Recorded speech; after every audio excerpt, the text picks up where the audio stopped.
দক্ষিণ আফ্রিকা ও আয়ারল্যান্ড সিরিজের তৃতীয় ওডিআই ম্যাচে এবং শেষ ম্যাচে আয়ারল্যান্ড তারা ২ ম্যাচ হেরে তারা তৃতীয় ম্যাচে নেমেছিল।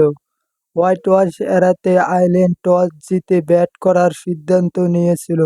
দক্ষিণ আফ্রিকা বল করতেছিলেন। আয়ারল্যান্ড তারা প্রথমে ব্যাট করে টার্গেট দিল ২৮৮ রান ৯ উইকেটে এবং তাদের দলের হয়ে সর্বোচ্চ রান করেছেন পল স্টিল ৮৮ রানে ৯২ বলে।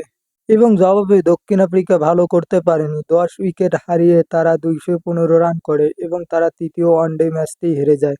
দক্ষিণ আফ্রিকা আগের ২ ম্যাচ জিতে সিরিজ জিতে নেয়।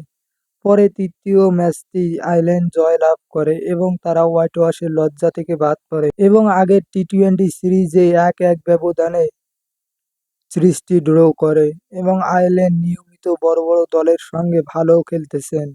তাদেরকে সুযোগ পেলে আরও ভালো করব এবং আমাদের এরকম ভিডিও পেতে আমাদের চ্যানেলটিকে সাবস্ক্রাইব করে রাখুন।